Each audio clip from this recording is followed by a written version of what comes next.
In Silent Hill 3, in the distorted Brookhaven Hospital, there's a room that contains a large mirror. It shows Heather's reflection back at the player, and besides this, there's not much else in there except for a sink. But staring at your reflection for a few seconds and you'll notice a growth appearing on the opposite side. Some weird black vines are manifesting and racing across the room. If you wait too long, they'll appear on your side of the mirror. Try and leave and the door will now be locked, and panic grows as you don't fully understand what's happening as the growth's covering the room. Whether you know it or not, you now have a small window of opportunity to exit the room, and you better take it, because if you don't, you'll die.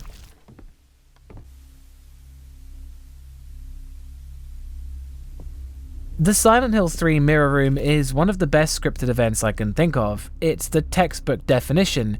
You go into a room, something happens, it's not an enemy, it's not a jump scare, it's something else. An event.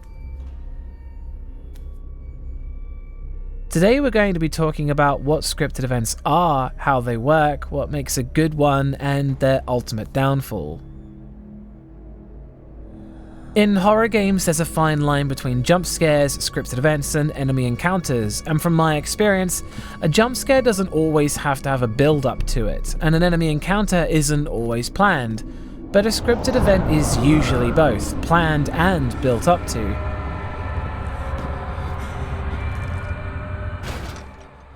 The problem with the definition is that a lot of things blur the line between other tactics that horror games use. When these sort of things are sprinkled into a game and executed well, then you'll find them unforgettable.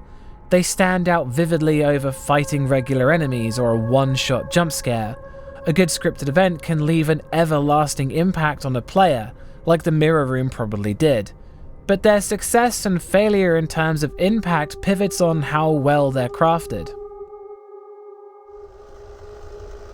A haunted house ride is something I use pretty often to describe games that are heavily scripted, because like a haunted house, they give you a linear line to follow and things happen to you along the way.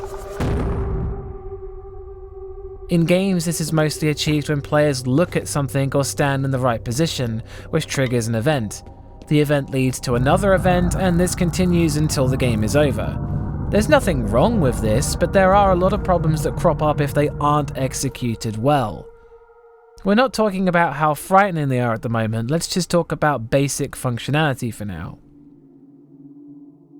From my experience, the biggest problem scripted events face is that they're easily missed or don't trigger properly. Even the mirror room can be totally avoided in your playthrough if you don't go into that room. Though, whilst this would be a shame, it doesn't stop the game from going on.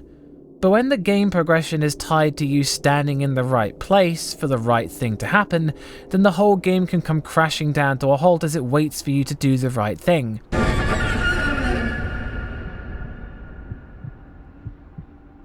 In terms of game design, this is pretty basic, but horror games often want to keep the momentum going with thing after thing to keep the fear and tension high. A game like From the Darkness is essentially 40 minutes of linear scripted sequences. It works astoundingly well, and even on a second playthrough, though it was unchanging, the game still had quite a lot of surprises in it. But how it does it is thanks to design. Its environments are small enough that there's not very many places for you to go to avoid doing the right thing, and it won't take any player out of the moment since it doesn't take very long to stand in the right place to trigger the next event. When the environment is so small, they'll get there quickly even if it's by accident. A game like Image does the same thing of having a linear series of events to follow, but it isn't quite as diligent as From the Darkness is with how it handles triggering the events. Image needs you to stand in a specific spot to move things onwards, but it doesn't make it obvious where it wants you to stand.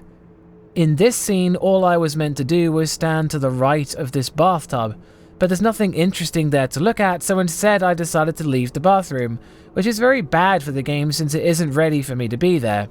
There's a lot of things hanging around outside the bathroom that break the immersion, but the bathroom door was open and there didn't seem to be anything worth examining in that room, so naturally I chose to leave.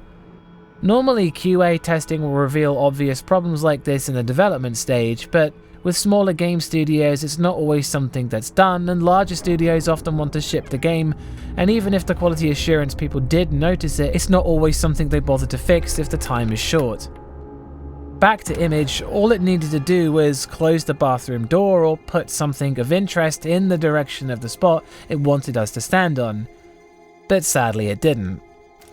Scripted events sometimes need to be in tightly controlled environments where things can't go wrong, where the player can't look in the wrong direction or miss something, where they can't wander off. The level design and scripted event need to work together perfectly, because if they don't, they often just embarrass themselves or lead to triggering whilst the player isn't even looking at them.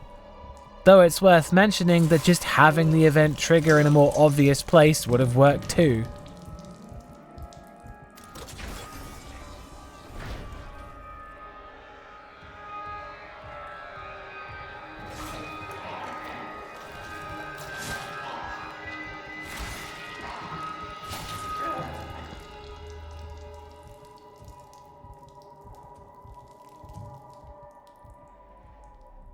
In Welcome to Hanwell, a game about exploring the town of Hanwell, you've got a large open world to explore, and you can encounter what seems to be a rather uneventful house. And exploring the upper floor, you can find the lone bathroom at the end of the corridor. There's not much reason to explore the bathroom, but there's nothing else of interest in the house, so you might as well go in anyway. Going in and the door will shut behind you, something will pound on the door from outside, before opening again to reveal some kind of alien-like monster. You can't go anywhere but out of the room and see the monster again standing at the end of the hallway. With no other choice but to walk towards it, you'll see a glitch again to be near the front door before vanishing completely. There's a very slim chance of this event not working correctly because there's nothing else to do but engage with it. Ideally, you don't want a situation where players are shoehorned into doing what the game wants, but when something works, something works. This is just my personal belief, but I think as people who play games a lot, you come to feel a sense of dread when you see a long corridor in a horror game, because you know something will likely happen down there. But as a game designer, it's the perfect place for something to happen, where the player has no choice but to fall into your trap. Though this can work against the game, as knowing something is coming can totally disarm it when it arrives. Predictability is the natural enemy of the scripted event. One of the reasons why the Callisto Protocol, which is a game about escaping a prison moon filled with mutant enemies, felt predictable to so many despite them never having played it before, was how it framed certain things. This one door opening sequence takes ever so slightly longer than what the player is used to, which is why it will set off a red flag to them. They'll know something is about to happen, even if they don't know what it is. Paranoia is something every horror game player will experience to some degree. It's a horror game, things are meant to be happening to you, and any slight thing the game does to telegraph this is much more obvious to them in this state. So when something does happen, you'll see an abnormality, and then it feels predictable. Because it is. It makes sense on paper though to think that the player won't be ready for the 20th animation to have a surprise in store for them, but because this specific event takes longer than normal, then they've already ruined it by giving away too much. The other biggest problem the scripted events suffer from is that they never change. Replayability in horror games is a video in itself, but most horror experiences are down to careful timing to capitalize on your sensibilities. It's worth checking out every door in Amnesia: The Dark Descent, but no, not always. And whilst the first time I was scared senseless of this door, every subsequent playthrough I avoided it because I knew what was behind it. Whilst Layers of Fear suffers greatly from repeat playthroughs, it contains my favourite scripted event.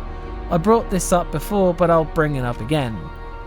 In a certain room there's a fireplace, and you watch a mouse run into the fire, which is a bizarre thing to see, interesting enough to draw you closer. When you walk up to the fire, it goes out, the painting above it melts, you turn around because clearly something is wrong here, and then a human-shaped pile of books jumps out at you. It's got the lure, the tension building, and finally the sting of a jump scare afterwards. But the best thing about it is that if you simply don't follow the mouse up to the fire, then nothing happens at all. It doesn't trigger if you aren't in the right place. It's unpredictable. It does everything right. But is it good the second time round? Of course not, you know it's going to happen. Demonologist and Phasmophobia are both ghost investigation games and follow the same theme of exploring houses with the goal of identifying and purging ghosts. But one of the prime differences between Demonologist and Phasmophobia was how predictable Demonologist felt in comparison. Phasmophobia had a lot of things that a ghost could do, and would do things like project shadows onto the wall, or suddenly appear to move towards you, play with the doors, or turn off the lights. The way it did this felt organic because it would happen in different locations at different times. It felt dynamic, even though it was pulling from the same pool of events. Demonologist, however, had more specific things, like a ghost moving from behind a dress, or a chair moving on its own, a girl materializing and moving down a hallway. But the issue with all of these was that they happened in the same place every time. So the first time you saw them, they were really impressive, but every time after that, you'd seen it before. Literally the same thing before.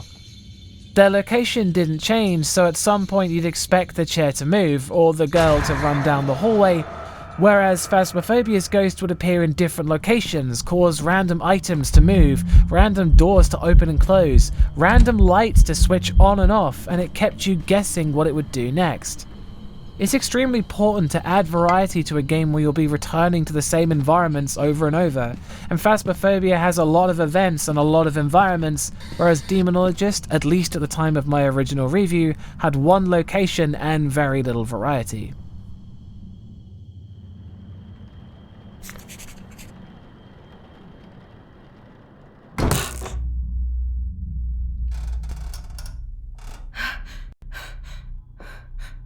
Hello? To talk about variety in scripted events, look no further than The Mortuary Assistant, where you play as Rebecca, who's trying to purge a demon from herself and the bodies she's preparing. The game uses a frankly astounding number of different scripted events in the same environment to make each playthrough terrifying and unique multiple times later, even being more enticing to come back to so you can witness the different things. Like I stated in the review of it, even the same scripted event affected me in different ways based on my location, with one event portraying a white-faced demon that leans out from behind a shelf. My first encounter with it was unnerving as I saw it looking at me from across the room, and as I walked towards it, it disappeared. But on my second encounter, I was working on a body and turned around to see it staring at me, and needless to say, it really startled me. The only downside to Mortuary Assistant is that whilst variety is good, some things just won't be scary to some people, but you can never really escape that. What I consider to be a good scripted event, some may find totally uninteresting. Whilst trying to find some more info on the Silent Hill Mirror Room, I saw some forum posts saying that they didn't find it scary at all, and that's the fate of all horror games. You can never cater to everyone and scare everyone. Which brings me to the last example, from Amnesia Rebirth, where in the fort section of the game, Tassi Trianon walks in to try and find parts for the tank outside to get it going, and the fort itself is one of the most tense areas of the game, for me at least. There's supposedly several monsters lurking around the area, and you find skewered and mangled French soldiers who had previously manned the fort. There's talk of them being attacked and picked off by ghouls, and the entire time you spend in the fort it feels like something is watching you. The more you move around, the more little things you'll see from the corner of your eye, something moving past something, the sound of footsteps going down the hallway, a door closing in the distance.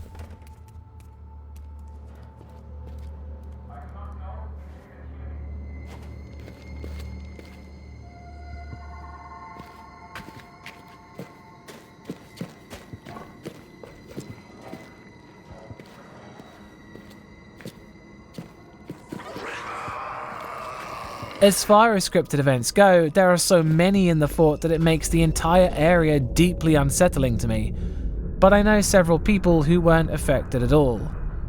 The effectiveness of scripted events is something you can always work towards, crafting something immaculate, but something you can never really master. Nothing will scare everyone 100% of the time, but as I've learned from making videos, it is better to take pride in something that's really well crafted than something that everyone likes. The conclusion might be that they're good but will never be great, but they're an admirable goal nonetheless. That's all for today's video. Next time I want to ask the question of if video game cutscenes are scary. Thanks for watching, and I'll see you all next time.